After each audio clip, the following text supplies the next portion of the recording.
And I'd say thyroid problems are one of the most common things.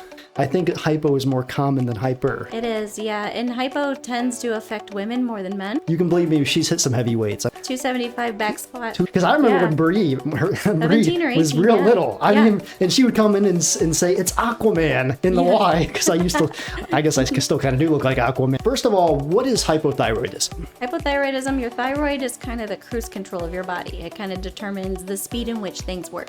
So is hypothyroidism related to diabetes in any way? It's an autoimmune. My immune system is attacking and killing my thyroid, which triggered my hypo. It's because most people are thinking, just stay at the gym and lift, you'll be healthy. Yeah, no. So you think lifting was a good thing? It was a good thing. That helped me regulate and maintain blood sugar levels for a while. And I did keto. I went from 170 down to 123 pounds. Whoa. What made you want to go keto? Just weight loss. If I got to be 80 years old and I couldn't lift like I do now, maybe keto. If there's a correlation. Now, correlation does not always equal causation, but I wondered if there was a correlation between lower calories and more health problems. People are probably thinking this is kind of backwards. Usually people go to lifting and they get healthier. Would you say you were healthier doing the cardio? Did your body feel better doing all the cardio? I felt great as long as I was doing it, but the problem with cardio is once you stop, you suddenly feel terrible. Anytime you switch to do something new in life, either be like a new job or anything, you might notice you switch to a new job, you might put on 10 pounds of weight in a week because your body's going through a stressful period. It will retain water. And then everyone at the gym talks about pre-workout. So I was like, okay, I'll try a pre-workout. I'm like, well, great. I'm tingly all over and I'm still weak. This is fun. So they started me out a very low dose. It was like 88 micrograms of the levothyroxine. So I think my immune system was progressively killing my thyroid. So the hypo is when your thyroid is slow, right? And it's okay. And then your hyper is when it's producing too fast. Too fast, too much. It sounds like a normal person though too. Like I'll have days too, like I'll go in and squats will feel heavy and then I'll get warmed up for the day and I'm like, let's kill this shit. 70 She has done flat dumbbell press with 70-pound dumbbells. How many guys out there have struggled with 70-pound dumbbells? Yeah, because I have depression and I need a minimum of 7 to 8 hours of sleep or I'm a whole lot of fun the next day. Depression kind of came in after my mom passed away. Like I had to make the decision to let her go while we were there. They tried what was going on. We had a lot of really bad life things happening at that time. Yeah, my mom passed away the day before Christmas. I found myself in the living room with a handful of pills and almost overdosed. The little voice of God actually got me. I was out. I was done. I didn't want to do it anymore. Well, I was on citalopram, and that made my nightmares worse. If you don't like this therapist, find one that you do like. I love to procrastinate. I really do. And the fact is with my book, I didn't. It was like God kept me working all the time till that book was done. He kept me out of depression. I didn't have time to think about my depression. What was that show with Tim Taylor that told me? Home Improvement. Home Improvement, yeah. So it was like fence across your face, and he's like, you're carrying a fence. And I was like, that is the dumbest thing I've ever heard, but it sucked me in. For me, it was, and it always will be, Ecclesiastics. And it's the one that talks about there's a time for everything. There's a season for everything. I actually have that in my office on a platform on my wall in there. You can remember that there's a time for sadness. That is a time. There is literally a time for that. There's a time for happiness. Thyroid's part of your metabolism, which is part of your thermal level. So, I would feel like I was freezing, but people would touch me when I would be super hot to them, but my temperature was lower than theirs. Right. What is vasodilation? Literally my veins. So pretty much like a garden hose. And your veins are normal. Mine are open more. Well, do you think vascular people are unhealthy? Not at all. Good, your blood's flowing. Is there things you do on the daily that you do? Nope, just pretty much eat the rainbow. I just know I just know red meat for me is a staple because my health is completely better. And if I eat too much red meat, I feel worse. It's story after story after story that people come to me after they switch to mostly red meat. They're like, this is insane. I feel like I'm on steroids. Oils, I even avoid olive oil for that matter. Because all oils raise your omega-6 levels. And if for omega-6s and 3s, you always want 3s higher than 6s. Naturally, people don't get enough omega-3s.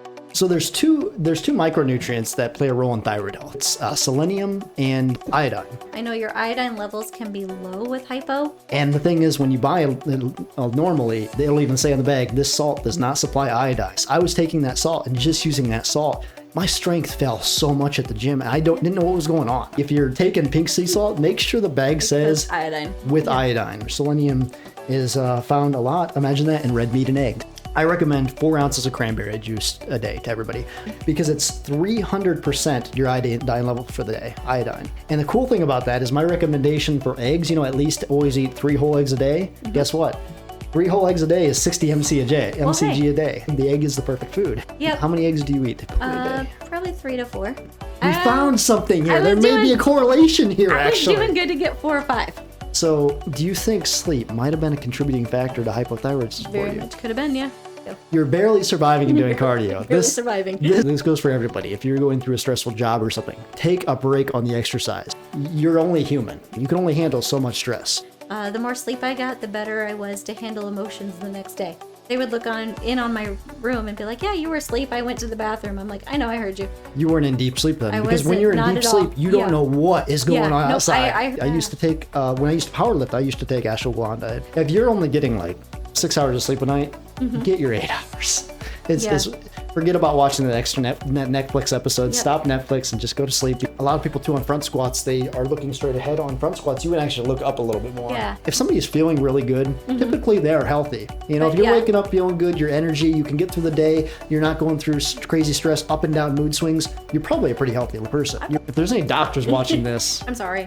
find out a way to make Please. this a legal thing, because I probably sound like a toddler arguing with my primary care, but the downside of a lot of medicine today is they don't lift. They're not in the gym. if you tell somebody you can't do something for a lifter, that will That'll trigger you. That'll Yeah. trigger us Yep. because we're all about pushing past our limits. Learn to be good in your skin, comfortable in your skin. Like, you don't have to look like the model on TV to be a 10. Like, everyone's a 10 at something.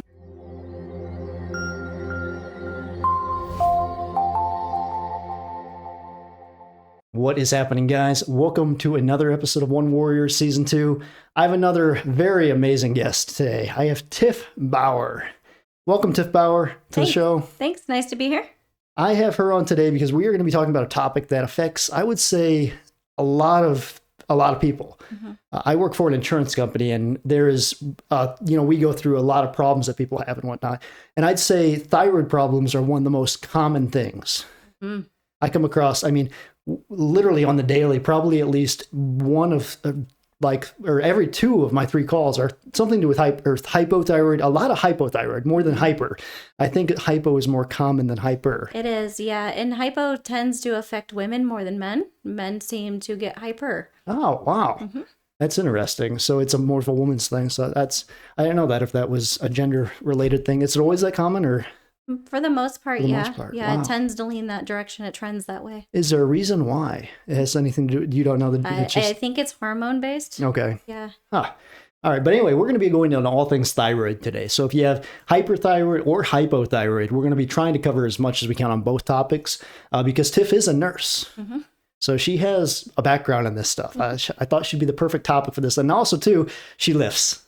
She's lifts some heavy weights, and we're trying to find videos. If we can find videos, we'll put videos through this episode, and you can see her lift.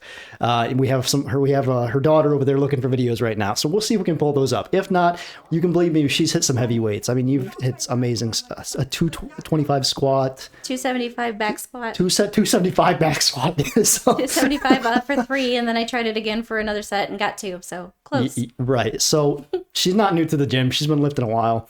But I like to start out my conversation with people with an elevator introduction. Do you ever hear of what an elevator introduction is? Nope. Okay. So an elevator introduction is you go into a building, you walk into an elevator, you have about 20, 30 seconds to get to know somebody. Tiff, I see you in an elevator. What's up, Tiff? Tell me about yourself. Mama 3. I've been married for 18 years. Been lifting for about 5 of that. Previously, I went through and lost a whole bunch of weight, and then thyroid happened, so we're back and we're maintaining. And you also are diabetic too, right? I am type 1 diabetic, Type 1. recently diagnosed. Wow. So stage 2, I don't have symptoms at this point. We caught it super early. That's good. And you're going to go through treatments that you've told me about through that too. Right. But yeah, so she's been through a lot. She seems to always be fighting a battle, and she is truly in a good word for this word right here, warrior. You truly are. Yep. I've known you since, when did me and Josh start training? 2017 together? I think so. Because I remember Yeah. when Bree 17 or was 18, real yeah. little. Yeah. And she would come in and say, it's Aquaman in the Y. Because I used to, I guess I still kind of do look like Aquaman. But she would always call me Aquaman. But I think I've known you since around then. You weren't lifting with us back then. But No, I did mainly cardio then. yeah. Yeah, cardio and a lot of swimming. because you would come over and talk to us after me and Josh were done training, and that's when I really got to know you. You were listening to season 1 of my podcast, I think, at that time. Right. I'm pretty sure you were. We were training, and I think I saw you listening to episodes on the side, and also Bible talk too. That's right. Yeah. Yep. So she's also a warrior of Christ as well. So we are going to go right into this, Tiff. We're going to talk first off, understanding hypothyroidism and its impact on fitness. Okay. So first of all, what is hypothyroidism? Hypothyroidism, your thyroid is kind of the cruise control of your body. It kind of determines the speed in which things work. So hypo is it slows way down. My metabolism slows down. How I process food slows down. It affects reproductive. It can make you infertile. Wow. Yeah. Your skin dries out. Your hair gets dry. Your nails get super brittle. So pretty much your whole body just slows way down. And I wrote here, is there a cause? It's your body's inability to process carbs properly. It's your hormones affecting how your carbs are broke down in your body. Wow. So that your thyroid, your free thyroid that's floating in your body can't be transformed and used by your thyroid. So is hypothyroidism related to diabetes in any way? It's an autoimmune, but I have Hashimoto's. That's autoimmune. I see. My immune system is attacking and killing my thyroid, which triggered my hypo. Wow. Yeah. So, kind of. Yeah, I guess. Yeah. And how long have you had hypothyroidism? 3 years now. So you were diagnosed 18, 19. Okay, somewhere so in you there, didn't 2018, 19. So I knew you back in 2017. You didn't have it then. Not at all. Nope. And you were diabetic or anything? And nope. it's because most people are thinking, just stay at the gym and lift, you'll be healthy. Yeah, no. Exactly. That's I have good function. I can do a lot of things. Like endurance is great, but as far as overall health, nope. I'm still on the spectrum, still taking meds. Do you think it would have hit you harder if you wouldn't have been lifting? Absolutely. Yep. So you think lifting was a good thing? It was a good thing. That helped me regulate and maintain blood sugar levels for a while. That helps maintain muscle mass. See. Yep. I think what mainly threw me into hypo and Hashimoto's is I previously did cardio and I lost a whole lot of weight, and I did keto. I went from 170 down to 123 pounds. Whoa. I went from a size 20 to a size 2 to 3. I was actually wearing the kids' clothes. We were trading jeans. Wow. Like 2s and 3s were baggy, so. And you had hypothyroidism at that time? Not until after I went through that. So I think what happened is my carb count went from about 200 regular grams of carbs per day, and I was down less than 50 when I was in that keto state. Mm-hmm. So I think my body went into a reserve, and then it no longer had the carbs it needed to transfer the free thyroid hormones into the active that my thyroid needed to produce and to work properly. So I think I hurt myself. Yeah, it sounds like it. Yeah. What made you want to go keto? Just weight loss. Everything else I had tried didn't work. I was kind of stagnant at a plateau.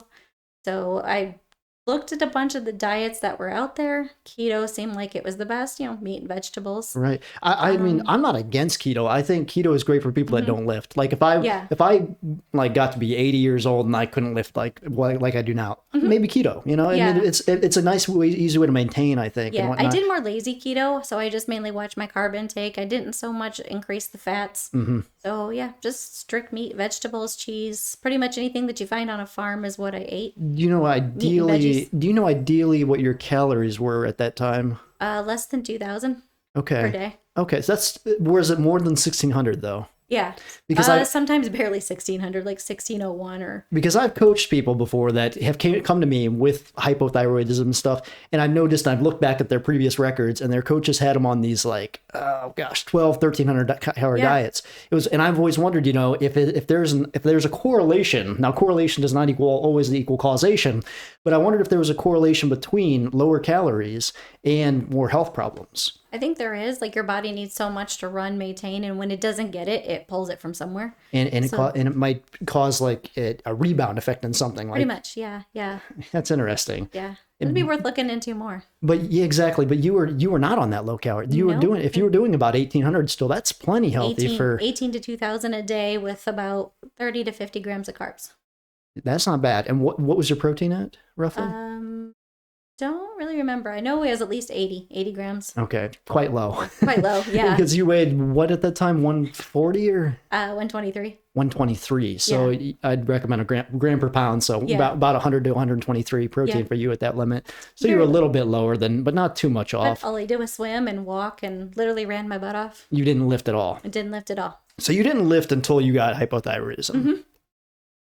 Huh. So that's people are probably thinking this is kind of backwards. Usually people go to lifting and they get healthier, and you were actually healthier doing. Well, I don't know. Would you say you were healthier doing the cardio? Did your body feel better doing all that cardio? I felt great as long as I was doing it. But the problem with cardio is once you stop, you suddenly feel terrible. Yeah. It's like it comes back with a vengeance. So you have to keep doing it in order to get that good feeling. It's a serotonin thing. It is. I went through a phase in college where I took a break from, I still was weightlifting to some degree, but I got into cardio, like running and shit. And it got to the point where I got so addicted to it where I couldn't do a weight workout without finishing out the workout without some sprints or something to make me feel like, run hole. Yes, exactly. It's an addiction. You have to have that serotonin dopamine rush basically after a workout. It's pretty wild.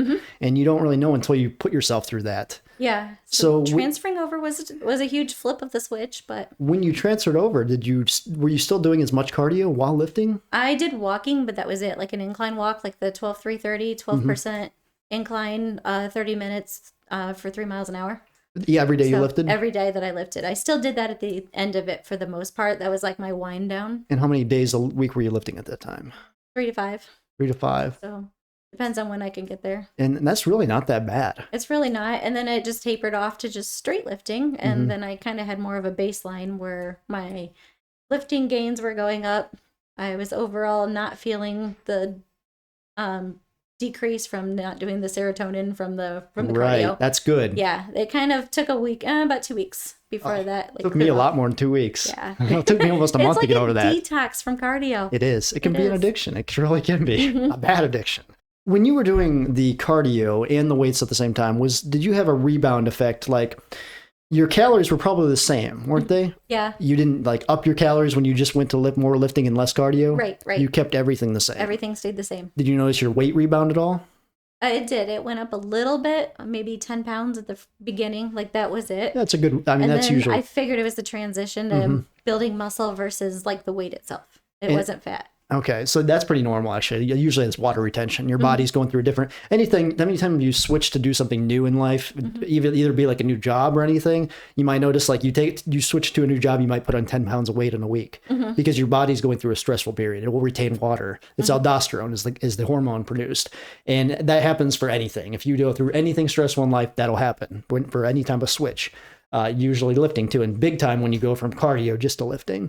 And your calories were the same though. You didn't drop at all. A lot of people, when they think they're not doing cardio anymore, I have to eat less. And you didn't think of that way. No, I just maintained, kept it the same. I felt good at that, so I just stayed in my routine. That's awesome. That's really cool. And when you did that, so I'm trying to get the basis of, how do I want to word this? When did you start noticing the effects of hypothyroidism with lifting? When I started getting muscle weakness and a lot of muscle pain. There would be times I would do my normal set, my warm-ups, and I'm like, that's weird. My warm-up felt heavy, like very heavy. Like a 25-pound dumbbell should not be ridiculously heavy for a shoulder press. Like, what is this nonsense? Yeah. And then it kind of went away, kind of came back, and then it just became more progressively worse. Like 15 was heavy or a 10-pound was heavy. And I'm like, this is insane. What is this? Because I can flip up 50s without a problem. Like, why can't I pick up the 35 today? I mean, and that usually happens if you don't eat enough the day before. Like for me, like this past week, there was a day where I didn't eat enough the day before I was recording 2 podcasts. And I only I had close to my amount, but not the same amount. The next day I trained, and just warming up with the 50s, they felt like freaking 70s for the day. I mean, just doing warm up on shoulder press. I was like, and I knew right there I didn't eat enough. Is that what you first thought? Like maybe your nutrition was off when it was happening? That's what I first adjusted. I was like, maybe I just need more protein, or maybe I need more carbs. So I started playing around with that, and weeks went on and it wasn't getting any better. And then everyone at the gym talks about pre-workout. So I was like, okay, I'll try a pre-workout. I'm like, well, great. I'm tingly all over and I'm still weak. This is fun. Oh no. I was like, well, that's not the answer. Is that when did you get tested then? Yeah. You got blood tests to see what was going on? Yeah. My antibodies, my hormones were all out of whack. I was all over the place. Wow. So they started me out a very low dose. It was like 88 micrograms of the levothyroxine. And that kind of balanced out, helped out for a while. But then the symptoms were still there. So I think my immune system was progressively killing my thyroid. So that's when the Hashimoto's diagnosis came in. So I'm finally regulated now. You are? Yeah. So and you're still doing thyroxine, yep. levothyroxine? Yep. That's a popular one. I literally almost write that medication down daily for my day job. Yeah. I mean, it's pretty crazy. Almost everybody that I've talked to with the thyroid issues on that. What is levothyroxine? Is it just... It's a hormone replacement. So it balances out what your body is lacking. Okay. I see. And that's usually just for hypo, or is it hyper? For hypo. Just hypo? Hypo. Yep. It supplements. Okay. What's the medication for hyper? Not sure that there is one. Oh, okay. Yeah, if there is, I haven't been exposed to it enough to know what it is. The hypo, let me get this right though. The hypo is when your thyroid is slow, right? And it's okay. And then your hyper is when it's producing too fast. Too fast, too much. So your metabolism goes faster, your heart rate is higher, your body burns off food faster. Okay, let's say there's some people out there listening right now that don't go to a doctor very often, like myself. and well, my training partner Josh, I know he doesn't go to the doctor either. Not at all. What if they're listening? They're like, man, I have some of these symptoms. Like, is there any real big symptoms that are key indicators of hypothyroidism that'd be like, oh, I should get checked out? Not really. I mean, it's just kind of individual per person. You're tired all the time, sluggish, your body hurts and you don't know why. Like you can't pinpoint an achiness, it's just all over. That would be a good indicator. It sounds like what I used to power lift. Yeah. It sounds like without exercising. Like I felt like I could lay on the floor all day and still be exhausted. Even though you weren't exercising. That's an important detail. I wasn't moving, yeah. That's a very important detail. So when you were tested for hypo, did you have all your other levels checked too, like estrogen, testosterone, that kind of thing too? Yep. And all that was normal? All that was normal. Just your thyroid? Yep. They might have been on the high end or the low end of normal, but still normal. So yep, that was the only thing off. All right. So Tiff, we're going to go into talking about working out with hypothyroidism. Would you say there's a way to tailor a specific workout for people that have hypothyroidism? Daily, it's pretty much listening to your body. Like there's days I get into the gym, I'm tired. I'm like, oh, whatever, I'm here. That's the battle. We'll just do a workout. What we get is what we get. But as you get into it, you suddenly feel better. And there's other days you go in feeling awesome and you can't lift a darn thing. So sounds like a normal person though too. Like I'll have days too, like I'll go in and squats will feel heavy and then I'll get warmed up for the day and I'm like, let's kill this shit. Right. Yeah, no, it just kind of depends. Like start light, see how it feels for the day getting into it and then just tailor from there. So, okay, what about like lifting heavy? Are you against lifting heavy? Not at all. So what's the lowest rep range you train in, Tiff? Because some of the women are out there probably thinking, oh, she's probably doing sets of 15 to 20 with 15-pound dumbbells. Yeah. You know, the typical women's workout. 5 to 10 is my lowest as I'm building. Typically, it's 3 to 5 as I'm building. And then working weights anywhere from, I don't know, I've done 8 to like 10. Yep. Any more than 10, I don't like to do. That just feels like I'm burning myself out. I'm just wearing myself out. That's good that you say that because that's comprehend. Because a lot of women are afraid to lift heavy. You know, they'll do sets of 15. You know, just to get like they're afraid like to lift. They do 8 reps and they're like, oh, I feel like I should have more reps. It's like up the weight then. Yeah, you get stronger. Yeah, exactly. Like if I flipped up the 70s once on flat bench and I did 2 and I felt great at 2. Yep, 70-pound dumbbells. 70-pound She has done flat dumbbell press with 70-pound dumbbells. How many guys out there have struggled with 70-pound dumbbells? I mean, it was the struggle, but it was the day I felt good, so we went with it. Yeah, and you had hypothyroidism at that time. Yep, so, it was just earlier this year. So how do you know, like for me, I gauge workouts upon a lot of times how I sleep. I have an app that tracks my sleep quality and I'll know like if I wake up in the morning, if it says like 90% sleep, I know it's going to be a good lifting day. Okay. If I say it's 65%, I'm going to be like, I don't know about today. It might influence some of my decisions. Is there anything out there for for hypothyroidism that you know of that can track anything like that? Blood markers throughout the day where you could. Not sure about that. That's a good question. Because we live in a real technology age where there's Yeah. stuff to measure all kinds of stuff. I mean, literally, you can measure. I mean, they make strips you can pee on to test your hydration levels before a workout. Athletes do that all the time. And I just wondering if there was a way to test that, because that way you know if by going to the gym you're like, it's going to be a good lifting day. You know, you could have that set, and or if you do a test or something and you see, oh my, things are not so good, you can be like, I'm going to back off, take it easy. I'm still going to get a lift in, but I'm going to back off the intensity some.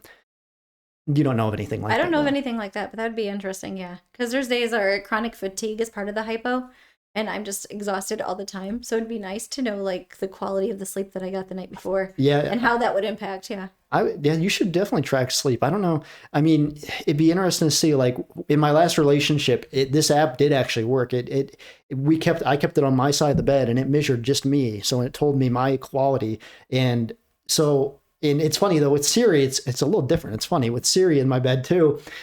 She sometimes activates things that make it go kind of wild at night. So if you sleep with your dog, you might have to look at it, but it's just called Sleep Cycle out there. You can test it, and it might be something interesting. Yeah, because I have depression and I need a minimum of 7 to 8 hours of sleep, or I'm a whole lot of fun the next day. So you have depression. You still deal with depression. Yep, I still deal with depression. I was able to get off most of my meds for that. I was able to correct things in my life that was triggering me. So as long as I get sleep and my brain has a chance to shut down and relax, I sleep pretty good, and then I do well. So when Francesca was on my podcast, I'm pretty sure I pronounced that right. She drilled me to make sure I was pronouncing her name right when she was here. I think I said it right. We got into depression a little bit there, and she told us our backstory, and it was fascinating to listen to it, how she overcame it. Do you want to talk about that a little bit on your side? We can go off topic a little bit if you don't mind. Absolutely, I can. That's not a problem. Depression kind of came in after my mom passed away. She went in to have a routine surgery. Everything was fine. They just kept her for observation. And then everything was not fine after they sent her home. So she was life flighted back to Fort Wayne to PRMC.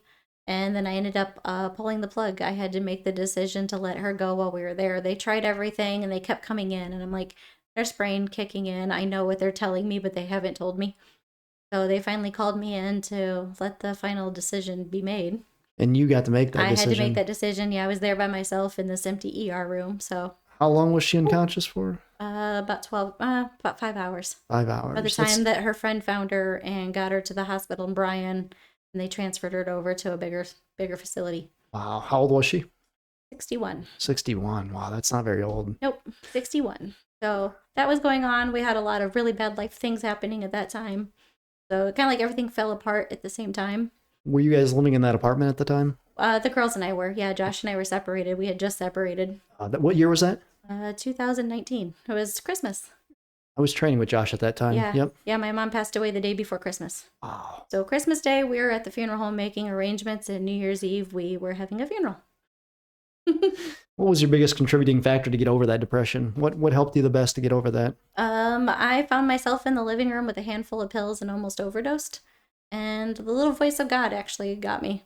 For whatever reason, I had the radio on super loud where you can barely hear it. And the song by Skillet, it's called Anchor. I know that song. I heard Don't Let Go, I Can't Do This Alone. And for whatever reason, it pulled me through. Wow. So, yep. I'm never going to hear that song the same again next time. That's crazy. I found a friend. Yeah, seriously. That's awesome. That's really cool. Yeah, I had it all planned. Josh had just taken the girls for the weekend. No one would find me in time. Oh. I was out. I was done. I didn't want to do it anymore. Absolutely insane. Well, I'm glad you're here. Thank you. God bless. Yeah, so pulling through that was a whole lot of fun. A ton of counseling, ton of therapy. Did you take any medications for it? I did for a while. I was on citalopram, and that made my nightmares worse. I relived letting my mom go for about the first 6 months. Wow. And that seemed to intensify it. Like I would wake up covered in sweat. And it was the medication that did that? Yeah. As soon as I stopped that, and they offered something else, and I was like, I think I can just do this on my own. Like therapy was kind of kicking in, and I was making progress, and I was like, I want to try this without the meds. So would you say you're a fan of therapy? I've talked to a few people that are for therapy, and I've talked to a few that say they made it worse. Therapy made it worse. I can see that. And for therapy, for me, I think it was good only because she pretty much asked me questions that I was telling her the answers to, but I didn't realize I was. Like, I wasn't putting the pieces together. I'm like, I know what's causing the depression and anxiety. I know I need to fix these, but like, I'm not putting it together how to fix this. So her reiterating things back to me and asking me questions and peacefully talking to me was enough for me to like connect the dots and start to put things in motion. Were you the one that willingly went to therapy, or were you I pushed did. to it by Nope. any loved ones? No, I did through work. They offer it. So I went through work. It was 8 free sessions, and then anything over that, she just wrote it that I needed to be there, and we got it paid for under my insurance. Do you still go to therapy at all? I don't, but No? I can anytime I want. Oh, so okay, Yeah. you have that option. No, yep, I Good. do. I freely tell people when they need help. I'm like, it helped me. Like, Yeah, if you don't like this therapist, find one that you do like. right. Yep. And I brought that up because I know we're going off topic, but depression is something very common with a lot of people. I mean, Yeah. especially nowadays, you hear it almost. I mean, depression is probably the second thing I deal with on a daily for my job. I hear people taking all kinds, and citroflame is one of them that a lot of people take. One with starts with an S is very popular too. Sertraline, like Zoloft. Zoloft, that's another Yeah. popular one. Yeah, that's the other one. But depression runs wild, and anytime somebody has depression, like I've faced depression myself, I've talked about it many times, and then my book actually came out of that. Yeah, yeah. And it's funny because I can't even remember when I was depressed. It was like God pulled me out of that depression and made me write a book. It was I can't explain the force that was on me at that time. It was just something unworldly. Yeah. Because I don't even remember really writing the whole book. It Isn't was it like I amazing? woke up in the Yeah. morning, would start writing, and I'd write for hours. Like, and I'm not a workaholic. Like, I am a procrastinator. Like, getting this podcast done in the final time I'm getting it done, like, has been crazy because I love to procrastinate. I really do.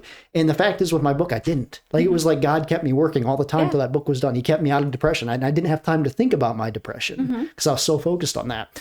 Yeah. So when I finally pulled through, our church does an online Bible study. It was born during COVID when people couldn't get together. So thank you, COVID, for that. But they were in about halfway through the book of Matthew. So I was like, okay, whatever. I keep hearing of this. I'll just pull it up. I'll listen. And then I became addicted to it. It was crazy because my days off work, like, I would be in bed when the girls left listening to it. I would still be in bed when they came home, like still listening to it. Matthew is what got you hooked. Yeah, Matthew hooked me. So I went back to the beginning of Matthew and followed it all the way through. That's really cool. And at first I was listening like, yeah, okay. I know I need this, but it's still not grabbing me. And then I don't even sure what they said, but like one of the episodes just grabbed me, sucked me in, and I'm like, okay, now I need more. Do you remember what the verse was that kind of switched it on? It was for you? something about offense, and one of our pastors made a joke about like when you're offended and you're carrying offense. He was picturing it like carrying a section of fence with you. So it's almost like what was that show with Tim Taylor, the Tool Man? Oh, Home Improvement. Home Improvement. Yeah, I grew so up it with that was show. like Wilson. So he had like the fence across your face, and he's like, "You're That's carrying a fence," and I was like, "That is the dumbest thing I've ever heard," but it like sucked me in. That's awesome, though. I was like, "I love it." That's really cool. For me, it was, and it always will be, Ecclesiastics. And I can't remember the exact number off the top of my head, but it's the one that talks about there's a time for everything. There's a season for everything. I actually have that in my office on a platform on my wall in there, because anytime you're thinking down and whatnot, you can remember that there's a time for sadness. That is a time. There is literally a time for that. There's a time for happiness, and vice versa. And it can pull you through a lot of things like that. Again, just to know that there's an end to it and you're not permanently stuck there. Right, exactly. And to enjoy that time too, that you're happy, and to know that when you're sad, it's not always going to be that way. That's right. That's right. Okay, Tiff, we're going to go back to thyroid health. Okay. Let's talk about nutrition. Gotcha. Is there anything in nutrition like that you want to say that would be beneficial to people with hypothyroidism? Mainly a lot of it, anything that's white, that's made from flour or starch, try to minimize or stay away from. Breads, pasta, that sort of thing. Okay, why avoid anything white? I'm very curious, because I teach everybody listening usually to follow, if it, I don't like to use it too much, but if it fits your macros, it's not a bad way to go about it, because it keeps you watching what you eat. You'll naturally eat most of your healthy food, but if you want to enjoy here and there, you can. And when people say, "Oh, avoid white processed stuff," you're like, I don't mind sandwiches. It's like, I do love them, but they trigger me. That I don't know if it's with the Hashis or just the hypo, but I get whole body inflammation. Really? Yeah. Are you gluten intolerant? Not at all. Not at all. Not dairy intolerant, like nothing. I don't know much about hypothyroid or thyroid in general. I know a few things, but I don't know why would wheat or white products affect that? I'm not sure. It must be the way your body processes it or burns it. But every time I eat too much bread, I have whole body inflammation. My joints hurt. I actually feel like I'm hot. Oh, you feel like you're hot. You're always cold though. I feel like I'm cold. I feel like I'm freezing, but if you touch me, I'm warmer than you are. Wow, that's weird. What about your? Okay, so that brings up an interesting thing. What about body temperature? Is the body temperature? Because I know a lot of people say they have hypothyroidism or are colder all the time. Mm-hmm. Are their temperatures actually colder? Mine is. I run about 97.2 for the most part. And we discovered that during COVID when we had to do temperature checks at work all the time. Wow. I'm like 96.8, 97.2, something like that. And that's your thyroid, right? That's my thyroid. Thyroid's part of your metabolism, which is part of your thermal level. Thermal level, regulating everything. Yep. Okay. Yeah. So, yep, I would feel like I was freezing, but people would touch me when I would be super hot to them, but my temperature was lower than theirs. Wow. Now, is the thyroid what regulates the temperature in the human body? So is it what, like, if a body is too hot and it starts to sweat, is the thyroid part of that process that signifies it's time to start sweating? It is. It's part of it. It sends the hormones that needs to be released to regulate the temperature. Wow. So part of Hashi's is also vasodilation, so I think that's part of mine. My veins are dilated a little more, so I do lose a lot of heat. So, which is possibly why I'm cold all the time. But it's kind of like one giant snowball, so you can't pinpoint and say one thing is specifically this or that. Right. What is vasodilation? Literally my veins. So pretty much like a garden hose. You know, when your veins are normal, mine are like open more.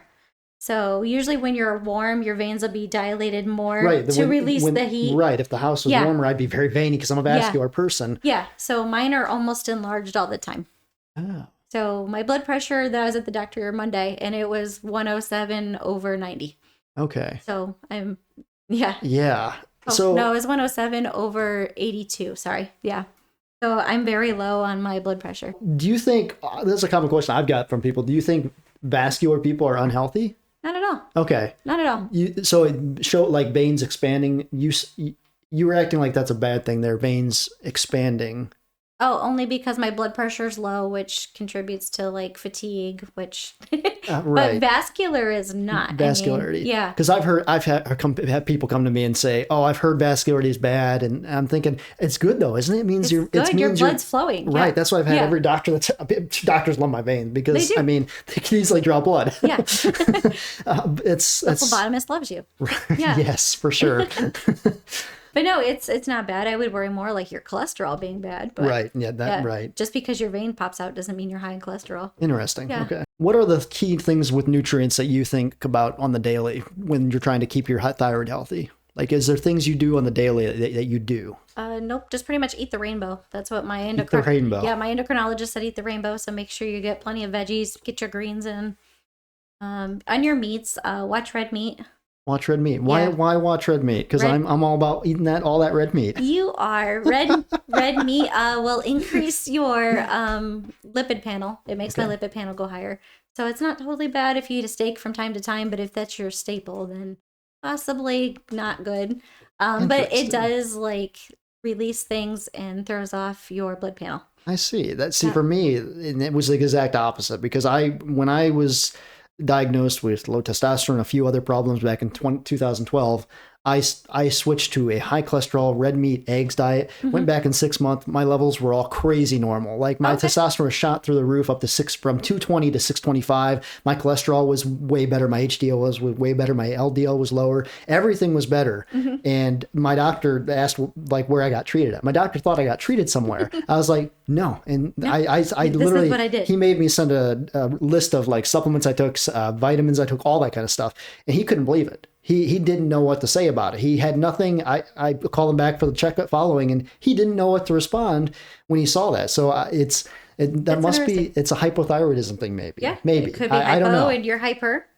Maybe. Yeah, maybe. I don't know. I just know I just know red meat for me is a staple because my health is like completely better. I feel like I'm firing all cylinders. And if I eat too much red meat, I feel worse. Wow. Yeah. So fascinating. I tend to go, I know pork is probably not the best either, but I do pork or chicken, but not a big seafood fan. Not a big seafood fan. Not a fan. Yeah. I think it's a texture. I see. I love seafood. If it's in something, that's fine. Like I'll eat it with chicken, but Don't be scared of red meat, people. Don't be scared. No, I literally, my book is all about red meat. Find what works for you. Like you have to find that balance. It is. And most people I've worked with, I've switched them over to red meat, and they're like me. They went back to the doctor and they're feeling crazy good. They've switched all their levels.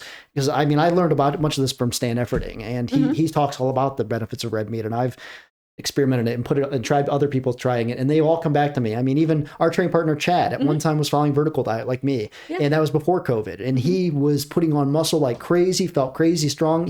I remember he told me at the time, like, he felt like a new person at the time when he was following that all red meat diet. And it's story after story after story that people come to me after they switch to mostly red meat. They're like, this is insane. I feel like I'm on steroids. And it's just amazing, but then you're telling me the opposite here. So I tried it and I felt bloated, I felt heavy, I felt sluggish. So, exactly the opposite of what everybody else tells me. I'm like, well, it worked for Shawn, it did not work for me. Right. But that's good though, that you tried it, you knew, and now you know. Yeah, it's I'm like, good. at this point, I'm willing to try anything. So I tried it a couple different diets. I'm glad you at least tried it. That's a good way to go. The keto diet kind of scared me at first. I was looking at the increase of oil levels, the fat content, I and hate I was oils. like, I'm going to need a cardiac diet to come off the keto diet. That's so I one just thing. did lazy. Yeah, oils. I hate oils. I avoid oils. I even avoid olive oil for that matter. Because all oils raise your omega-6 levels. And if you for omega-6s and 3s, you always want 3s higher than 6s. Yeah. 6s promote inflammation, 3s bring inflammation down. Now, too much omega-3 obviously can be a bad thing because you need some inflammation in the body. That's an important thing. But whenever you add oils to your diet, I feel it can throw that off easily. Just even a little bit can probably throw your omega-6s out of whack because naturally people don't get enough omega-3s. No. Even if you're eating a like red meat diet like I do, the beef, unless you're eating grass-fed beef, like local range, you can get a lot of omega-3s from that. But if you're just buying your beef from Walmart, you're going to fall into that depletion of omega-3s plus training too and other oils too. So I always tell people fish oil is great. I supplement with fish oil. So I tell people to avoid oils. I don't think they're needed. I know some people that say, oh, I got to have some olive oil every day. Or there's some doctors that say olive oil is so good for you. I'm like, I haven't had any like straight oil. Like I mean, I know I have because I eat processed stuff. So I have little increments of it, but I don't like put oil in a pan and stuff like that. I don't cook my eggs in oil. I don't do that like a lot of people do. I try to minimize that as much as possible. The bare minimum possible to get by. Right. Yeah. I just think that could be a bad thing. I would love to talk to an expert on oils because I would love to have a debate on that. That'd be good. Awesome. So if anybody's out there about that, talk to me for season 3. Let us know. Season 3. We'll do an episode on oils. So there's two micronutrients that play a role in thyroid health, from my knowledge. It's selenium and iodine. Okay. Those two.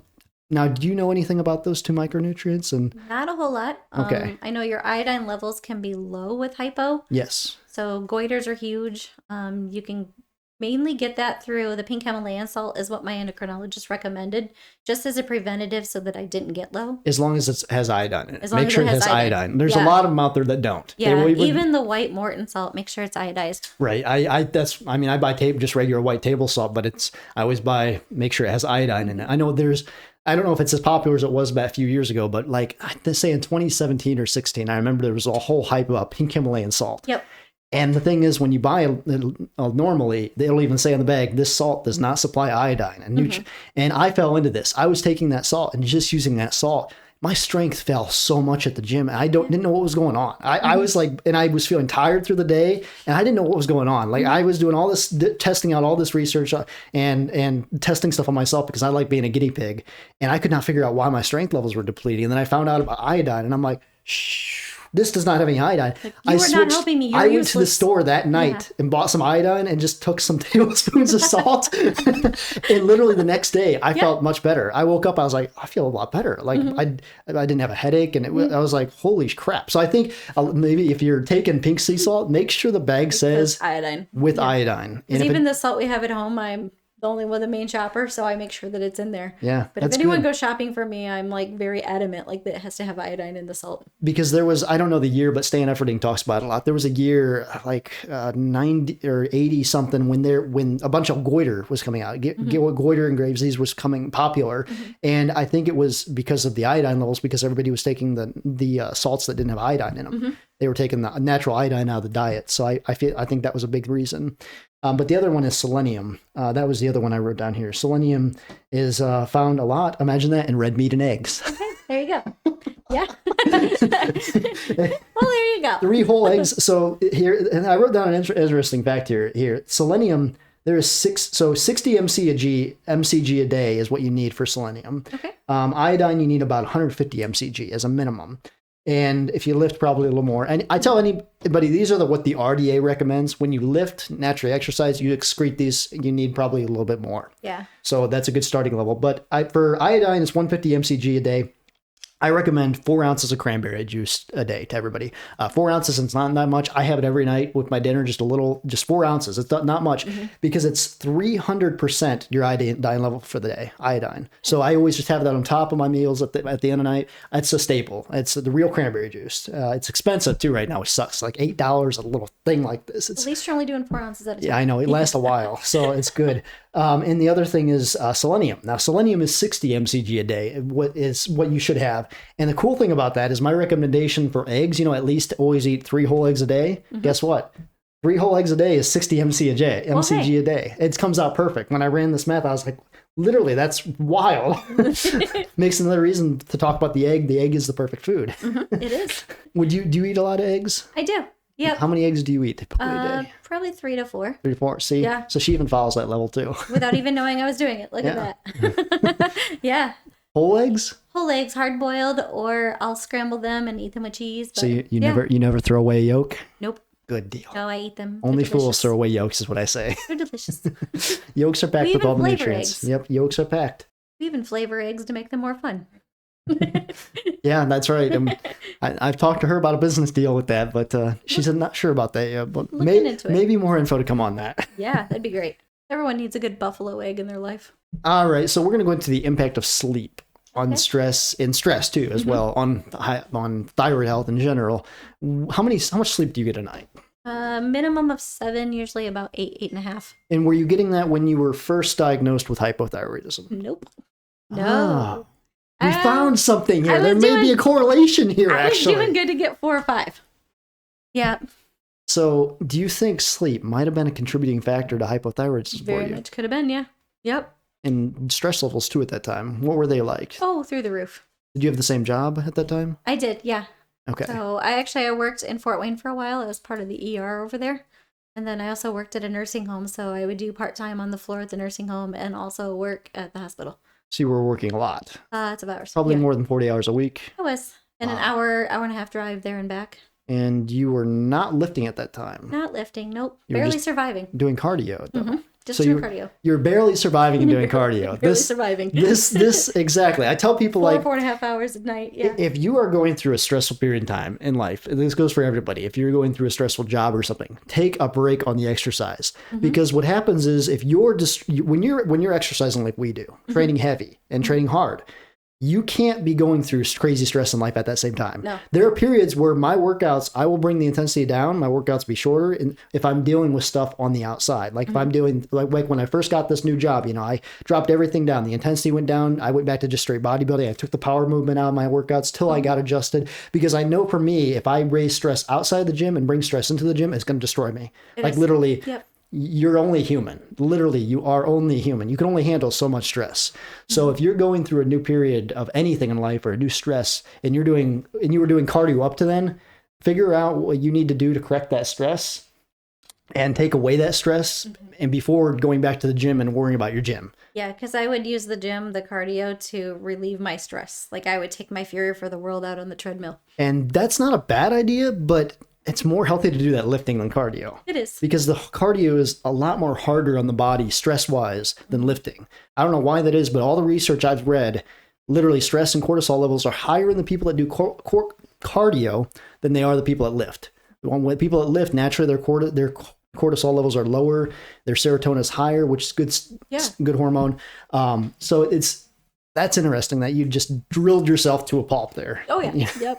And your sleep was only 5 hours a night there. Yep. Yeah. Working too much, keeping up with kids. All 3 were in sports. So sports practices and games and on the run constantly. So now you get 8 hours of sleep. I do. What switched? How do you get 8 hours of sleep? What do you do now? You have the same amount of time now as you did back then in the day. Why do you sleep more now? Because I found out that when, I call it my brain broke, but when I went through depression, The more sleep I got, the better I was to handle emotions the next day.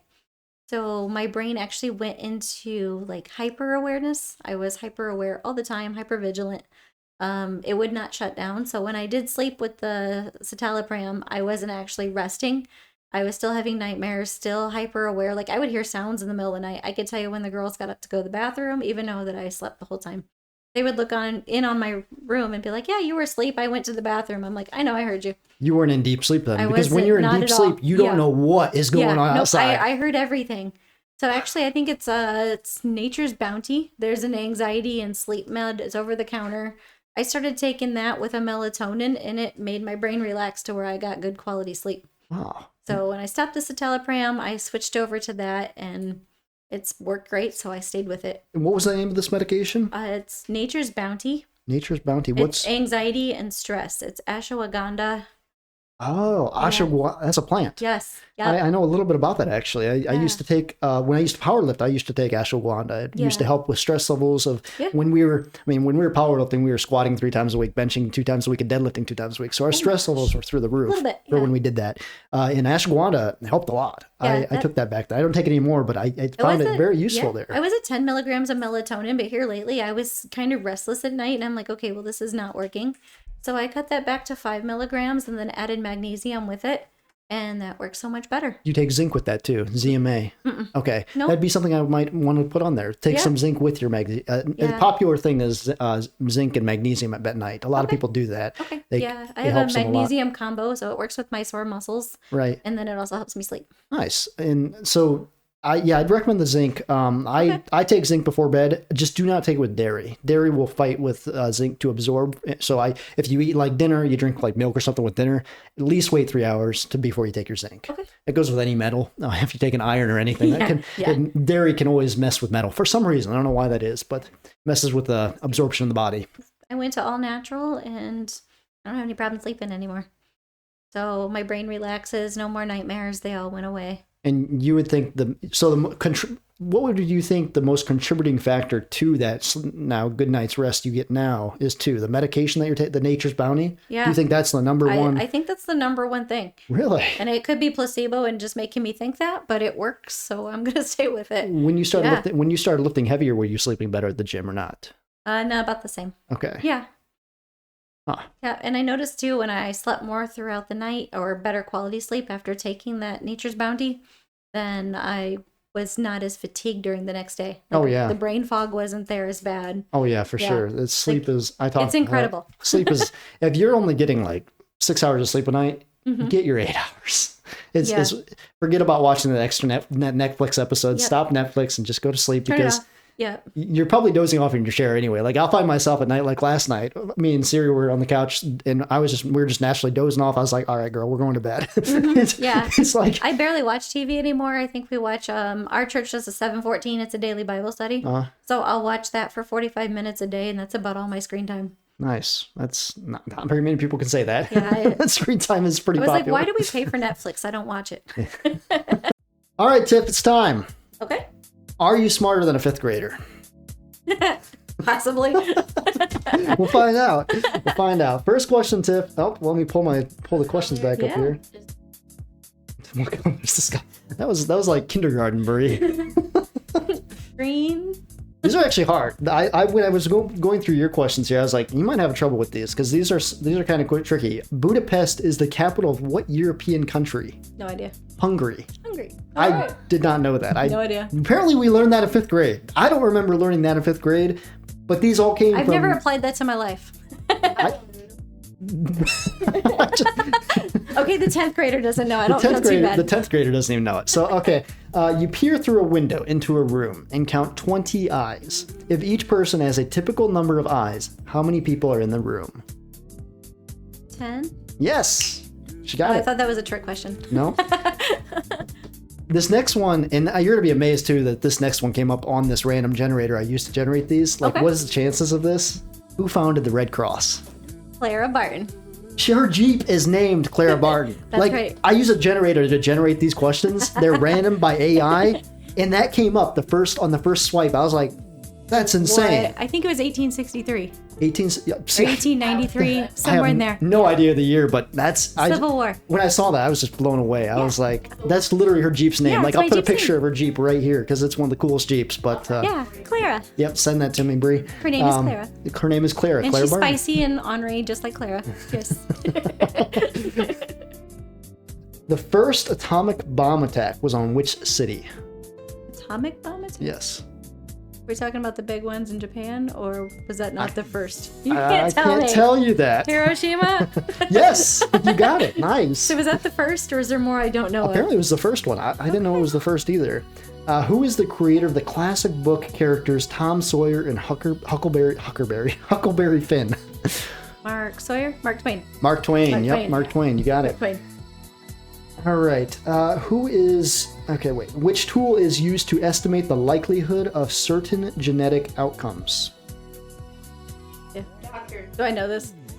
Just think about it a bit. You might come up with it here. Cool. Certain genetic outcomes? Yep, certain genetic outcomes. I'm probably making this harder than I have. You are. We learned about. I do remember actually learning about this. Okay, I don't know. Do you know, Bree? No. The Punnett Square. Oh, okay. Okay. Yeah, we got for some reason our teacher back then drilled it into us. Our head like the Punnett Square, like it was this important thing. So I actually knew that when I read it came across. I was like, I actually know this one. I was like, am I making this harder than it has to be? Probably. What is the smallest planet in our solar system? Pluto's not a planet anymore, is it? Or does Pluto still count? Then what planet is it then? No idea. Mercury. Mercury? Yep. Okay. But I guess that is true though, because I was going to say Pluto, but I guess I say Pluto is not Pluto's- considered a planet. I guess So that's. is Pluto not a planet? There was a little I guy still hanging consider out there. Pluto. I still consider Pluto a planet.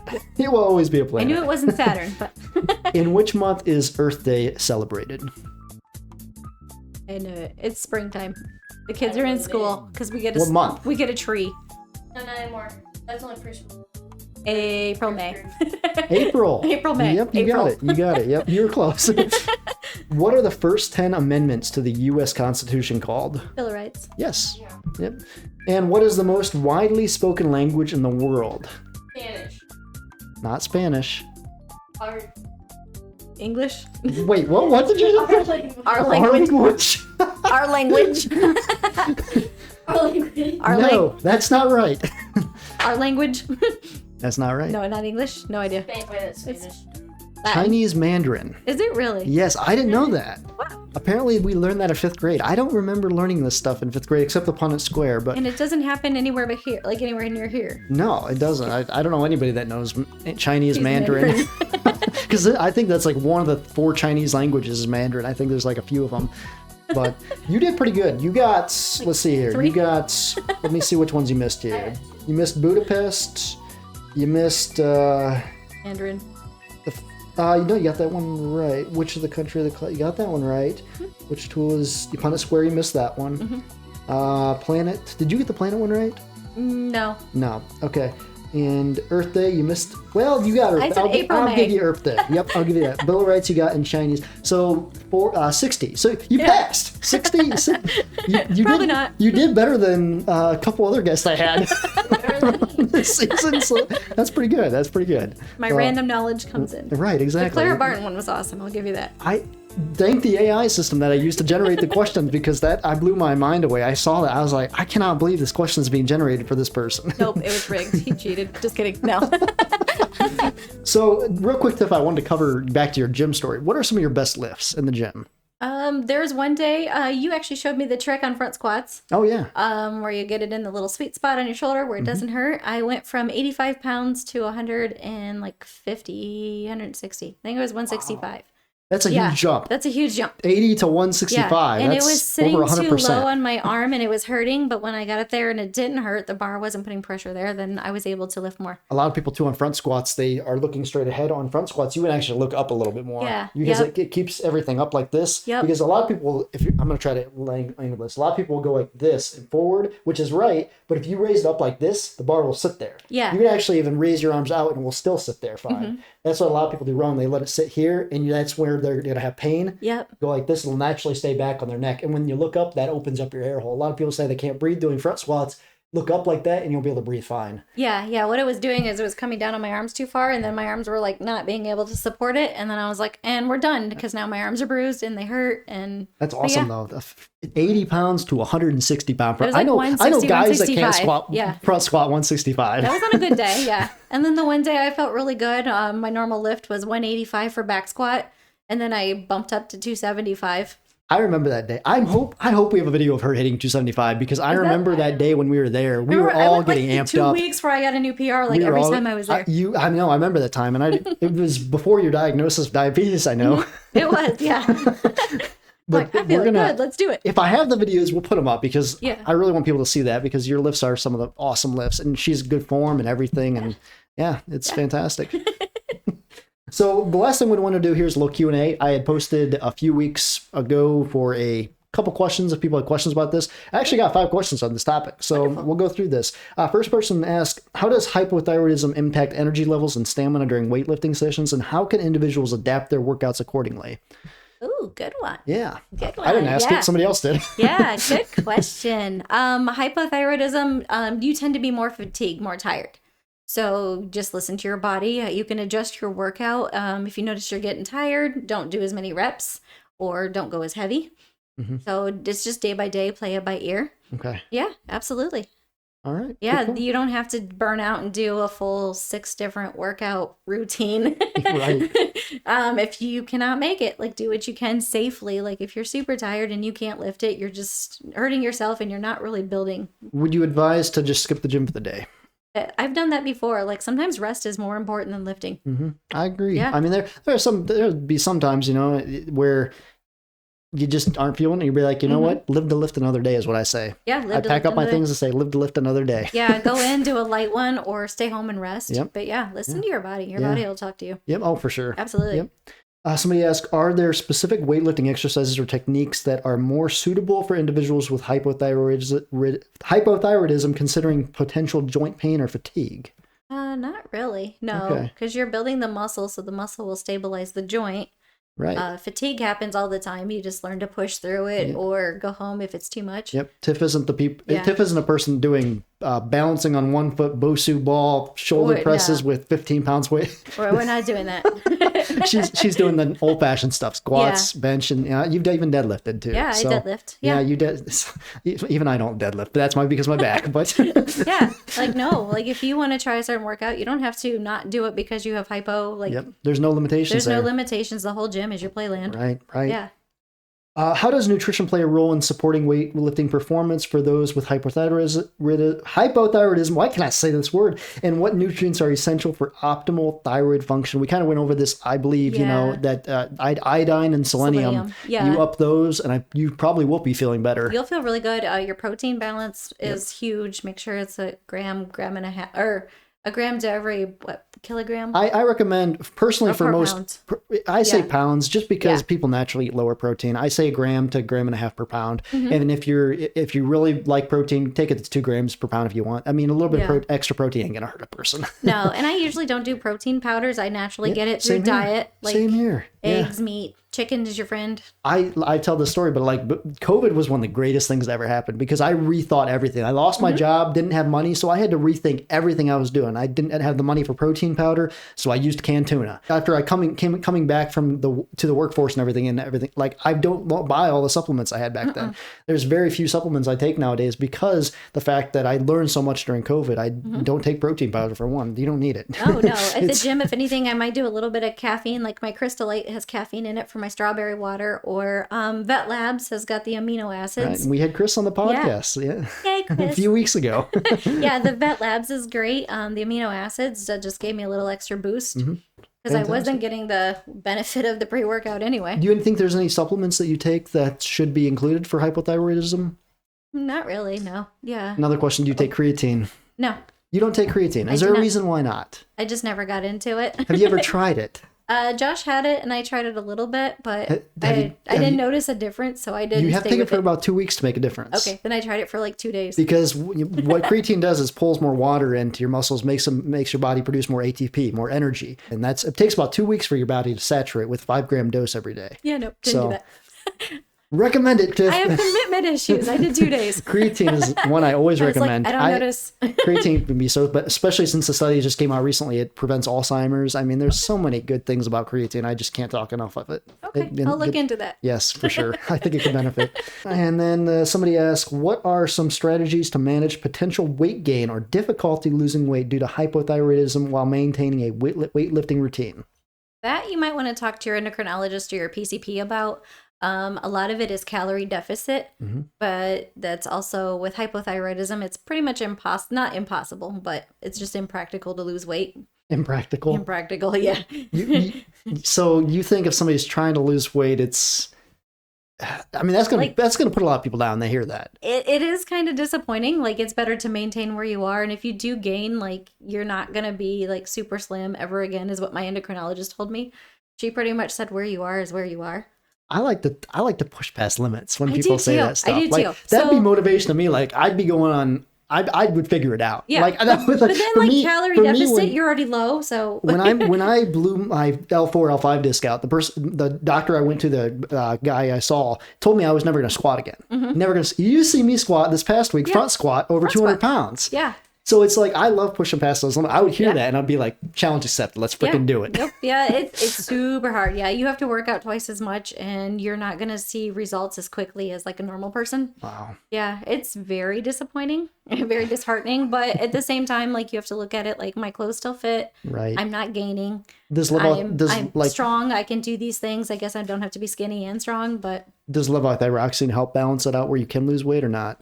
If you get your levels too high, but if you get your levels too high, then your heart rate is increased, your lab is out of whack, and your provider won't prescribe you a higher dose.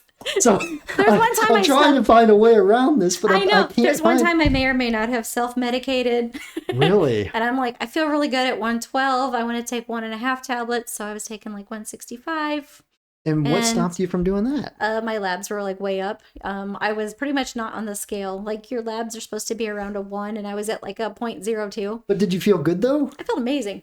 But they won't prescribe the med for you to take it when you're that low because you're then too high. You're getting too much thyroid. See, so safely they can't prescribe it for you. That's so weird. Like, you would think a doctor would want for what's best for you. And in my opinion, like, if somebody is feeling really good, typically they are healthy. You know, if you're waking up feeling good, your energy, you can get through the day, you're not going through crazy stress, up and down mood swings, you're probably a pretty healthy person. You're probably amazing, your blood levels are probably okay. So why would they not prescribe that because as illegal? It's medically not necessary. Medically unsafe. Yeah. That's messed up. Medically unsafe. That's messed up. If something helps somebody, that should be legal to do. I feel amazing. Yeah, it was great. Like, this is what a normal person feels like. Like, let's do it. Heck yeah. Wow. I would find out a way. I would find out a way. Like, all right, fine. We'll go back to your way. Because imagine if you felt like that getting your lifts, you'd be squatting over 300 pounds. Like, I felt great. It was awesome. Like, I slept well. I had energy. We went and did things. If there's any doctors watching this, I'm sorry. Find out a way to make this a legal thing, because I believe that. I mean, I'm all about helping people. If there's a thing that somebody could do to help them through this and make them be able to get in shape again or feel better or more energy even. Yeah. Why not freaking do it? I probably sound like a toddler arguing with my primary care, but I was like, but I feel good. Explain to me how this is bad. That's messed up. And the last question that somebody asked is, how can individuals with hypothyroidism prevent overtraining and burnout in weightlifting, and what are the signs to watch out for? Oh, that's a good one. When I overtrain and I lift too heavy, I get dizzy. I see little white spots while I'm at the gym. I just suddenly become really tired, like I want to lay down, and my body I feel really cold. Like, it can be 90 degrees outside and my teeth will be chattering. Wow. How do you know that's just not that you didn't eat enough for the day? Because a lot of those symptoms are from not eating enough. From not eating enough, yeah. Only because it's triggered by the gym and I know I ate enough before I went in. I see. You're not hungry. Yeah, You don't. I'm not hungry, like, not at all. But yeah. Wow. Okay. And I've had snacks at the gym. I was like, well, maybe my blood sugar's low, so I took a snack, and I'm like, nope, that didn't fix it. So it's just hypothyroidism. Yep, just hypo. So it's a fun balance between diabetes and Hashis. Wow. Yeah. Well, that's going to be all the questions here. I think that's going to cover it all, Tiff. I mean, we went into a lot of things here. I think I hope this helps somebody out there with hypothyroidism. So. Yeah, a lot of it is just work with your provider, see what they recommend. The downside of a lot of medicine today is they don't lift. They're not in the gym. So it's really hard to find a provider that has weightlifting, muscle building knowledge. I talk about that all the Yeah. time. That is a lot of problem out there because it is very hard to find a doctor You need that, like a sports trained doctor. because a lot of doctors see it as, what's the point? That's what they look at us as. Pretty much, yeah. And it's like the guy that I went to when I had my back messed up, he was like, you're probably never going to squat again in your life. I was like, I looked at him like, What? I was like, I don't know about that. He's like, and he kind of just shook his head. Like, I was like, it was just like, I was like, he doesn't understand that if you tell somebody you can't do something for a lifter, that will That'll trigger you. That'll trigger us because we're all about pushing past our limits. Like, you told me I can't do what? Well, I'm going to prove you wrong. Prove you wrong, and here's the video. You want to see it again? Right, exactly. So it's interesting. A lot of hypo. You're not going to lose weight super fast. It's very disappointing, but learn to be good in your skin, comfortable in your skin. That's good advice right there. But do you have any other advice you can leave the people with today? No, just pretty much listen to your body. Yeah, absolutely. Like, that's a your great body one. will tell you. That's a great one. And adjust, just be comfortable in your skin. Like, you don't have to look like the model on TV to be a 10. Like, everyone's a 10 at something. And if somebody's dealing with depression right now, what would you tell them? Find a routine that works, your interventions, listen to music, go for a walk, eat a snack, take a nap, talk to a friend. Like, definitely get into a routine where your interventions are there. And sometimes you will be depressed and you'll go through your interventions like 4 times and you're like, okay, well, I'm doing these things, they're still not working. And then that's when you call for help. Yeah, you find somebody else that can come and distract you pretty much and pull you out of it, or sit with you in your darkness and your mess. Right. You need your battle buddy. Yes, you do. Yep. Well, thank you, Tiff, today. That was fantastic. Tiff Bauer, guys. I mean, good conversation. Very good conversation. And if you guys already have any questions, I'll put Tiff's Facebook down below. You can message her. Yeah. And, about hypothyroidism, that'd be good. Or even diabetes if you just got, because diabetes, she's going through that now, too. She's battling that through that, too. So that's going to be a good one there. But like always, guys, my links are down below. And we'll see you guys next week. Yeah. Stay strong and God bless.